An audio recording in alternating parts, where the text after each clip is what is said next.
There we are.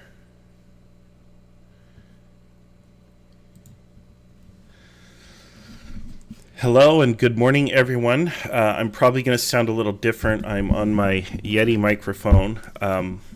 In the past, I've always used this headset for ease of use, but apparently right now the headset's acting up. I probably need to buy a new one.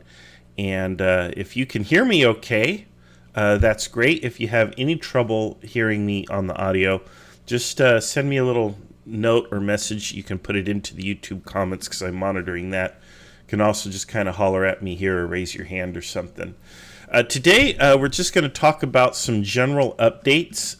And first and foremost, I'll talk about what's been going on with me personally, because I know some people are concerned. I was in the hospital on Friday. I'll talk about that. I'm still not in perfect health, not by any stretch. I'm kind of hurting a lot. Talk about that. But then I also want to talk about the Los Angeles Kriegsspiel. It was a Star Wars Kriegsspiel that we ran in Los Angeles. It was an incredibly successful event, thanks in part to all of you here in the IKS who helped us run test scenarios with that and contributed your thoughts and your ideas. And I have an announcement regarding the May Los Angeles Strategicon, which I'll make. And then we're going to just talk about some other general updates with regards to Kriegsspiel and the IKS. So first and foremost, I'm going to tell you all about me. I went to the hospital on Friday. I had some pretty severe pain. I was at work and I couldn't sit up, and so I'm like, I got to get out of here. And by the afternoon, one of my coworkers, who happens to also be a registered nurse, was like, what's going on? And I explained to her what was the situation was, and she's like, that sounds like appendicitis. So what it is I have this pretty bad pain in my lower right abdomen. So I go in, they take blood, they do all the tests, they do the CT scan and everything, and the doctor came back and said, I've got good news and I've got weird news, which is probably not something you want to hear when you're lying in a hospital bed in the emergency room. But she said, the good news is you don't need surgery. The weird news is you have this rare condition where sometimes the tissue around the appendix becomes inflamed and it can be quite painful, and that's what brought you here today.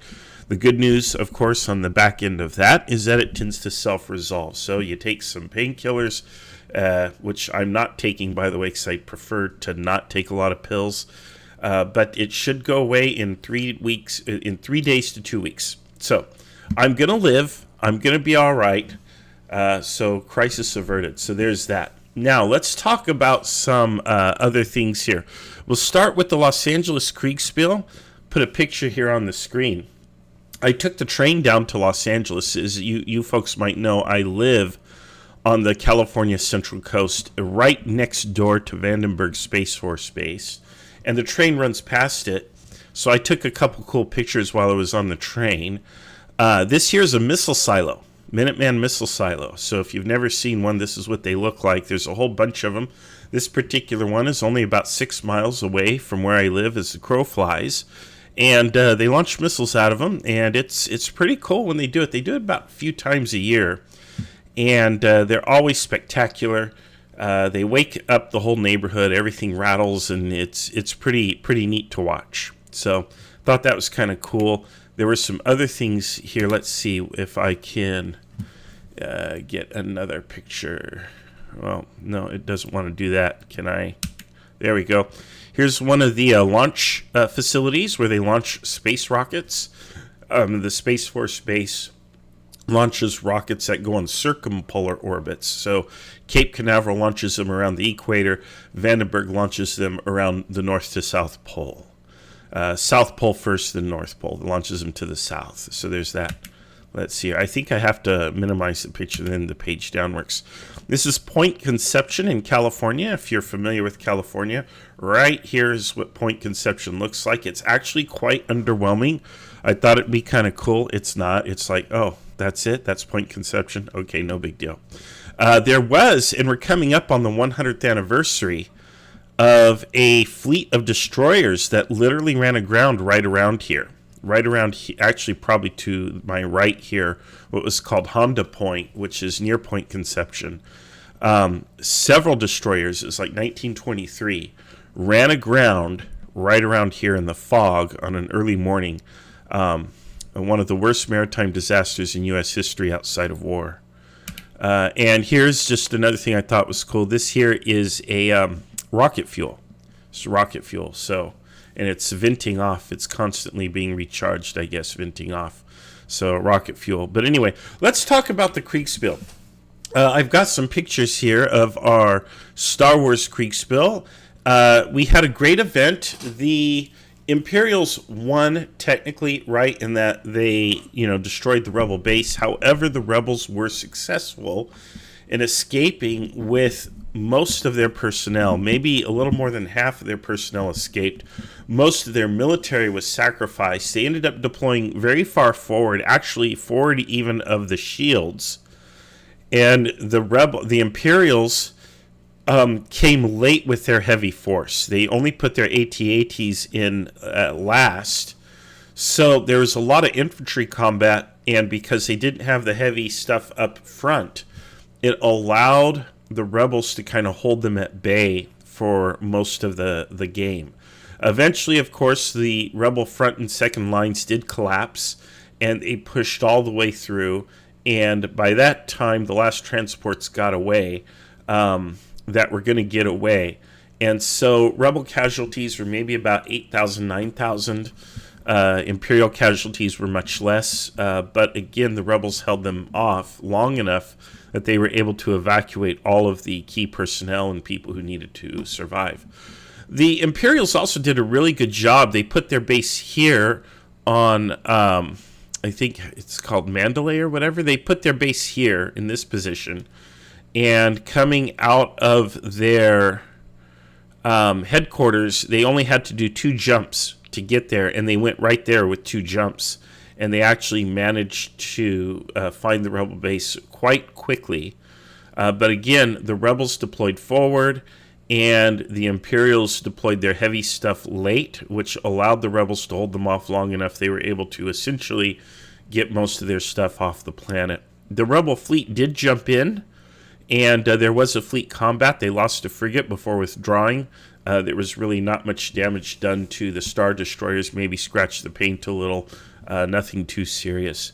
You can see here I have little notes on the plexiglass sheets that we had that were left over, where I kind of just wrote some various notes and some values to keep track of things. Got a few more pictures. Let's take a look. Actually, I think this is when we were cleaning up. All these little stands here we were cleaning up. Originally, all these were on stands. Let's go to the next picture. And here we see, this is from the rebel perspective. I think this is also the umpire table, because here I am tracking casualties. But you see the Imperials have come. They've actually lost one of their AT-ATs. They're also making a push through here. The rebels are retreating. They had elite forces in these passes to blow the mountain passes and to block them. They have done so, and they are retreating now. Only a fraction of their elite forces, however, would survive. Most of them would be captured or killed. Here you have the air speeders. We just have them on here showing that they're going out. Only 2 of the air speeders returned. Then, of course, they were left on the planet. They couldn't be taken off. Meanwhile, the Imperials had pretty strong superiority. They had an obscene number of TIE fighter squadrons operating on Hoth and in space above. So, pretty typical. Let's see here. Here we have Mike Sheeter, who is the Imperial umpire, who happens to have his little get-up, which he dressed up in for the occasion. This was the Imperial table, and these here are the Imperials planning their search of the sector for the rebel base. And, of course, they would be finding it on the next turn. It's pretty quick. It's pretty quick. Here are all the pieces on their little stands. All the these are 3-dimensional blocks with extra relief. These are not minis. I don't want anyone to accuse me of using minis. Never in my life. Wouldn't be caught dead. These are 3-dimensional blocks with extra relief. But here, I had them all painted, professionally done. I found a guy who could do it. I can't paint. My hands are just not steady enough. If you watch me, you see I kind of have this little shaker, this little trimmer. I don't have a steady hand. But these guys, this guy just did this phenomenal job. I thought he would just do a little real basic, here's real quick and here's a little coat of something on it. Nope, he did the whole thing. He did the whole 9 yards, and these things look amazing. So I was pretty impressed. I haven't had the ground forces painted, but I'm going to go back and have him do those at a later point in the near future, which will come in handy in the next Kriegsspiel, because our next Kriegsspiel is also going to be Star Wars. This is in Los Angeles, and this is the announcement. When we go back in May, we're going to do some sort of a Battle of Endor scenario, but with two differences. No Jedis and no Ewoks, because who wants to fight teddy bears, right? No, it's going to be a straight-up fight for the survival of both sides on the Battle of, or the Moon of Endor. It's the moon, right? It's not a planet, but the moon of Endor, whatever. I have to make the map and all that, but that won't be hard. These are unpainted pieces. That's because we had more than one set. We had multiple sets. These I used plain pieces on the umpire table. But again, you see little values that I wrote to indicate various things to help me umpire and make decisions. And here they are again. Is that the same picture again? Did we already see that one? I think so. So that's it. That's it for that. All right, let's talk about a couple other things real quick. Anybody who has purchased the K22 rules, I want to let you know I've done some tweaks to the rule book. Specifically, I've added illustrations of key concepts. About 3 or 4 illustrations were added. I also found a typo, and I think it's under the Jaegers. Let's correct that while we're here. Let's find my Jaegers. And I know there was a typo in here. Yeah, right here. Boom. Fixed. All right, typo eliminated. But if you go down here to the illustrations, you'll see that we have some illustrations in the book. And I've added some on combat value and on, how to calculate it. And grouping, how to group things and stuff like that. So those are added to it. The reason for this was I did this on Friday before I realized I needed to go to the hospital, because I was planning to run a K22 game on Saturday. It had a lot of people signing it up, and I was like, man, I really need to have my act together. So I updated the module even and everything. I was kind of ready to go, but, I just got very sick. And fortunately, I want to thank Otto for stepping up and running things in my absence. He ran an excellent World War II scenario, as I understand. But I have updated the K22 official module, so here it is, and you're free to come use it and play. The units should be correctly scaled for the map. All you have to do is just hop in and start playing. And there you go. So there's the K22 module. The cheat sheet is here, and I added the sheet on building units, which was in the original. But I had a pretty bad mistake. I overwrote the original module by accident. It was something else entirely, and so I had to come rebuild the module. Unfortunately, I lost all my cool memes. But I did take a chance to clean some stuff up, like this here, which had a little error on it, and so on. So everything's here that you need to play, and you're good to go. Let's talk about Naval Kriegsspiel, and before we do that, let's pop over to the YouTube and see if there's any comments on the YouTube. I don't see any, which is fine by me. If you don't want to talk to me, fine. By the way, anybody who does want to talk, just go ahead and raise your hand, and I will promote you to a speaker status, and you can come on and ask questions or share anything you want to share. That's relevant. Since today is just general updates, we don't have a particular topic, so it just kind of works. All right, let's take a look at Naval Kriegsspiel. This here's the Naval Kriegsspiel module I made. It looks pretty boring, doesn't it? It's just a big ocean. But we have all the cool ships and stuff in here. And if I can just pull them out of the bag and so on. And here are the ships. And we have, I added in some cool effects. Those are markers. Let's pull out some smoke and fire. So there you go. So we got, smoke and fire, whatever there. Not all of them really kind of work, but some work better than others. But yeah, if you want to show that, hey, something's on fire, works pretty cool. Hey, if that's your ship right there, Yeah, you probably don't want to be on it. These are tough markers to see. Let's see if there's anything. Ooh, we don't want that on our ship. Can you imagine? Let's see. There's a couple smaller ones. Oh, that's just burning everything. Smoke and fire. Here's smoke. So that kind of works. We do have some cool stuff, and it's fun when making screenshots if you do everything right. Holy cow. So here you go. The small fire looks pretty good usually. And then, of course, the smoke. But anyway, Naval Kriegsspiel, we got all of this cool stuff. We also did this thing where I want to thank Nick, who is one of our admins in the IKS. He's a very old veteran member of the IKS. And we played some Naval Kriegsspiels, and it took a really long time to resolve the turns. And it was myself and Kuntz, and Achilles came on and helped. And the reason it took a long time to resolve the turns was that you had to do this whole thing where you got to go all the way out like this, but then you have to line it up just right down the bearing of the commander's orders so that, the commander says, I want to fire on bearing, 325. Well, you got to do it, and then you've got to line it up and see where the other ship is. And I don't even know. I think there is a ship out there. I don't know where. Guess not. But, we had another ship out there, and it was just this real chore to make it happen, and it took a long time. So I got the idea. I said, I bet you there has to be a way to create like a little spinner or something that I can turn, and let me see here. Where's the ship? I guess we'll do it like this. We'll cheat. There it is.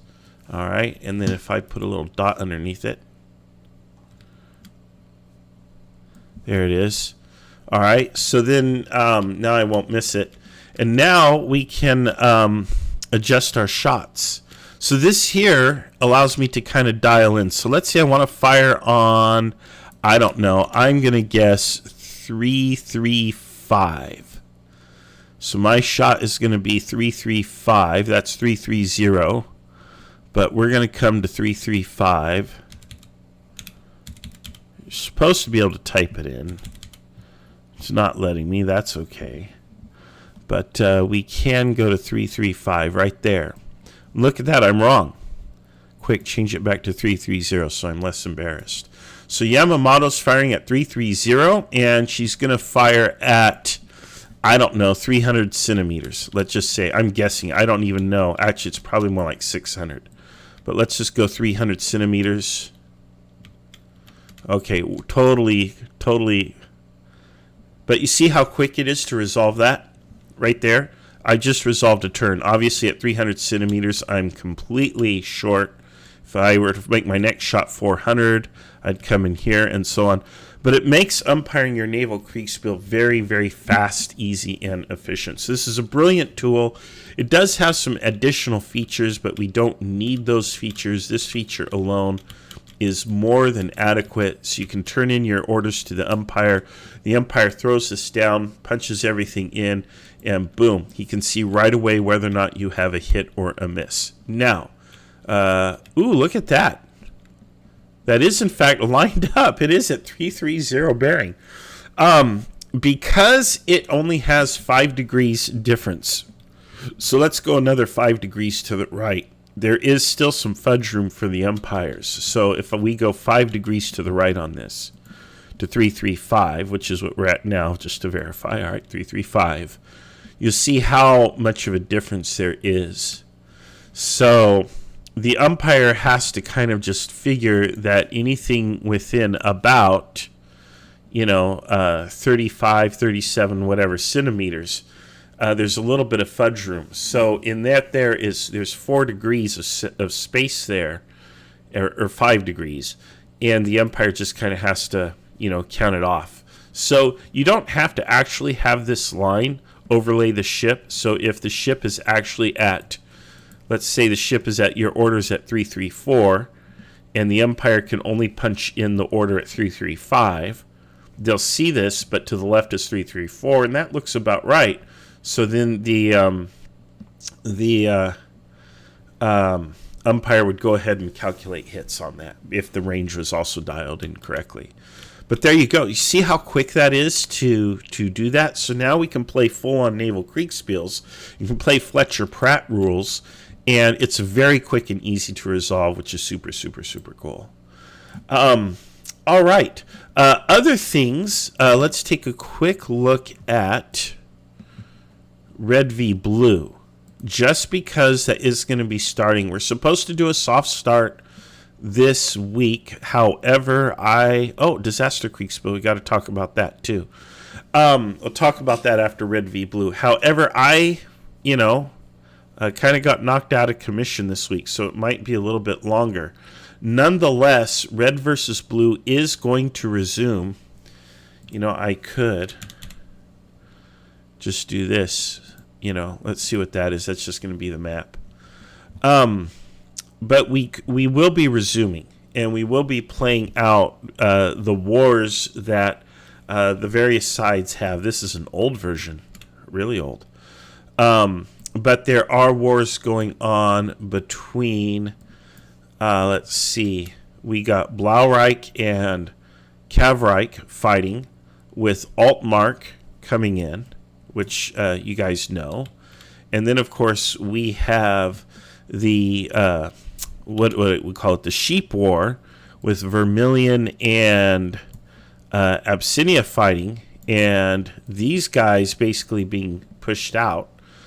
And Liesen is kind of sitting there. Southern Duchy's kind of sitting there. Southern Duchy is probably certainly going to fulfill its obligations and help the Blaureich. And then Liesen is kind of this big question mark. What's Liesen doing? Well, they're doing Liesen things, which is probably what you want to do when you're a little tiny nation in between superpowers, which is just kind of stay quiet, make alliances, and do a lot of trade and not get in trouble. So that's what's going on there. All right, let's talk Disaster Kriegsspiel real quick. Let's see here. You can see all the modules I downloaded to play Disaster Kriegsspiel, but here it is. It was right there. Morro Bay is a community that is near where I live, and I created a module for it. The map has multiple layers to it. We have a road map, street map, and a topographical map. And by the way, if you ever go up here, if you're ever in the area, hike up Black Hill. And it is just the most impressive view of this area that you will ever have. It's amazing. It's breathtakingly beautiful. But here we are, and we ran the game as a test.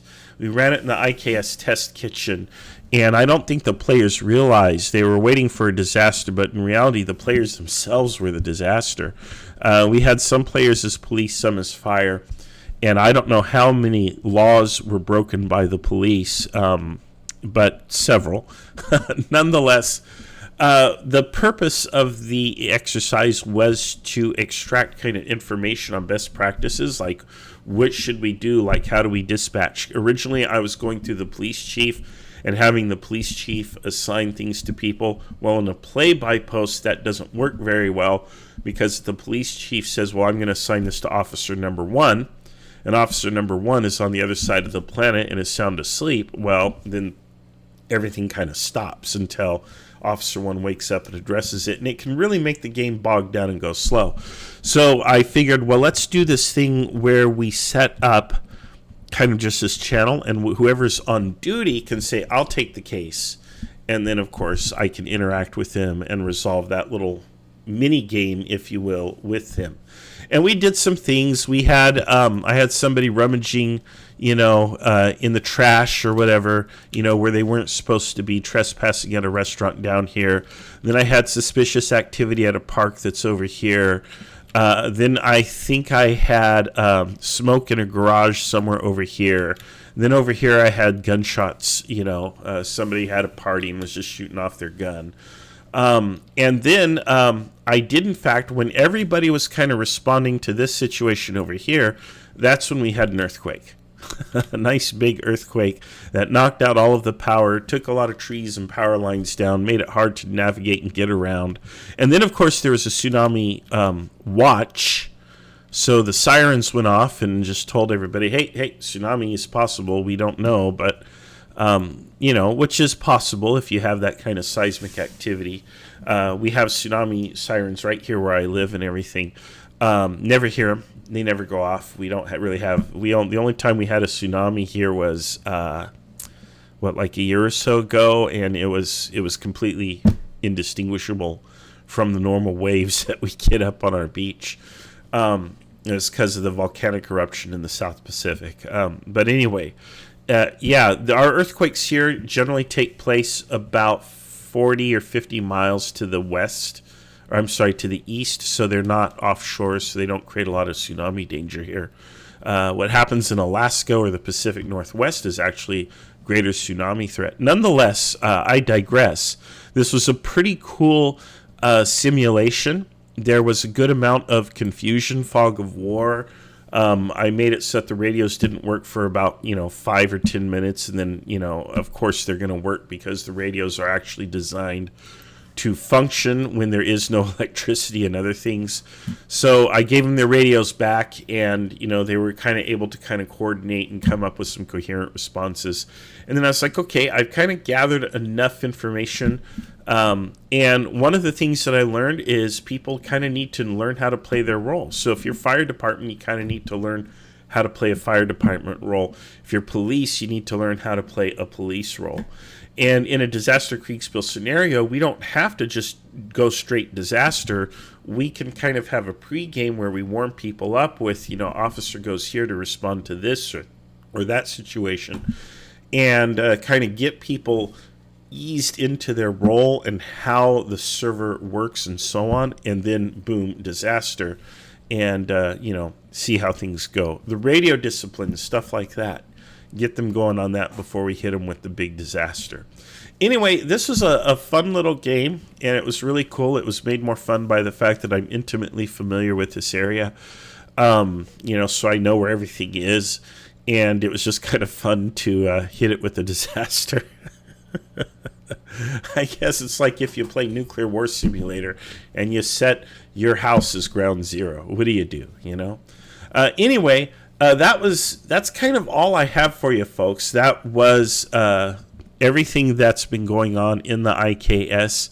And again, a reminder, yes, in Los Angeles in May, we will be putting on a Battle of Indoor scenario. And I'll have more details on that as we get closer. So I want to thank you all for being here. If anybody wants to pop up and say anything, now's the time. We got technically 2 minutes. I don't see any hands raised. Nothing on the live chat. You guys have all started to come here to watch, which is fine. Oh, okay. Dog Pilot wants to pop up, so I'll invite him.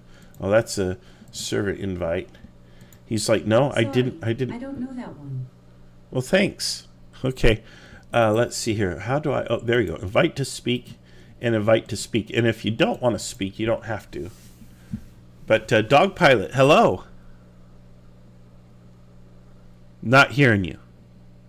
Of course, the server might be hearing you and I can't hear you.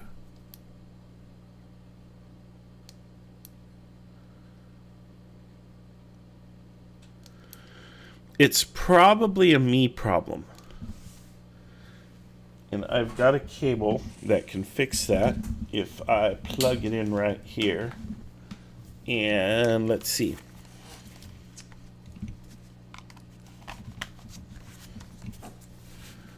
All right.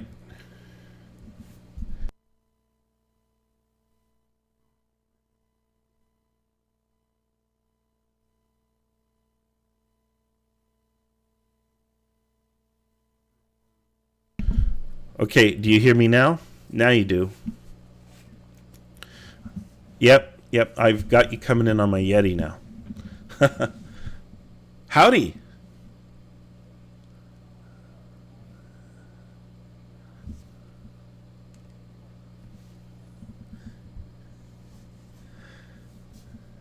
Yeah.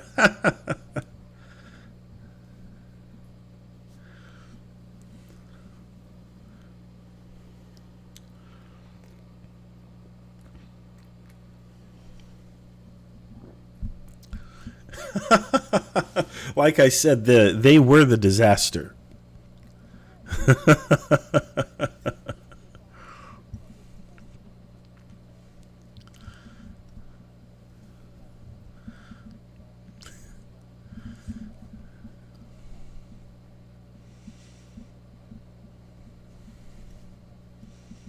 Oh, I bet. Yeah, I wouldn't do it. I would not do it. I come from a law enforcement family. Even as a kid, I was like, nope, not for me. So I'm thankful for those that do, though. Great. Well, we'd love to have you on the team TAC, or if you want to develop something on your own or with your own crew or with me, it's up to you. We would just love to have a really fun and exciting disaster Kriegsspiel, and you're very welcome to be a part of that or to take the lead on that. It's completely up to you. You're the guy with the experience, and hats off to you. Thank you.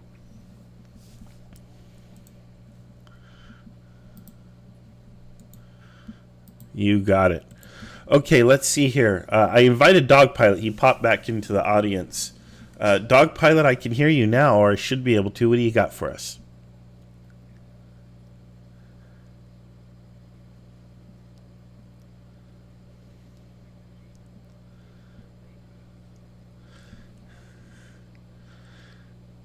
Yes, it was. Red versus blue. Yes.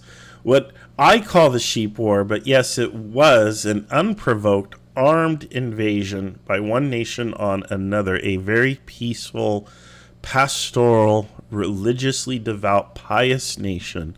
Poor Abyssinia. But hey, you guys showed them. You sent them running back home, and you did a really good job of it. Wolfton, welcome. Oh no. Okay, what do you got, man? Oh, well, that's why I don't have any comments there. Well, I started the stream. It could be that maybe it's come unconnected, like the stream key or something may have been messed up. Maybe someone else did a live stream and it messed up the stream key. I don't know. That's really sad and unfortunate because we just did this whole episode and now we've lost it. Okay, but good for letting me know. I wish I had known that earlier. I would have restarted, but so be it. So I hope it came across on Coffee and Kegs. It probably did not, did it? I'll have to check that too. I did get an email notification. And let's see here. No, it didn't work, I don't think. Tap to unmute. Live. It says I'm live, but no. Oh, no, I see it on YouTube. I see it on YouTube. One watching now, that would be me, but I don't know why you guys can't see it. Maybe it's a privacy setting. Anyway. Okay. Okay. All right. Well, then that's a really good thing because it means at least the recording is spared. And I want to apologize to everyone for the technical issue. You know, it's always something. If it ain't my health, it's the live stream, right? But we'll get it squared away. Okay. Go ahead, Tack.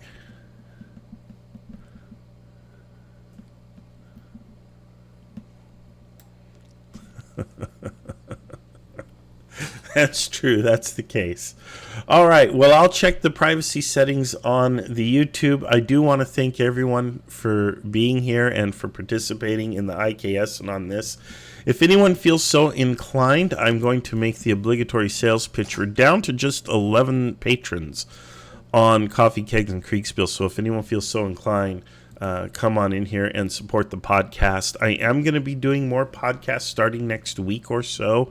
I've got some stuff lined up with James that's tentative, where we are going to be doing some more interviews, going over some of these games that others have played and are wrapping up. So I'm going to talk to James about his stuff and probably other people like Carter, Tack, and so on, who've also been running games. I know Peter's got some games going on, and we're going to be talking about all of those in future updates. So I want to thank you all for being here. That's all I've got for today. Tack, good to see you. Thank you to Wolfden and Dog Pilot for popping on. And I guess that's it for now. So we will see you on our next adventure.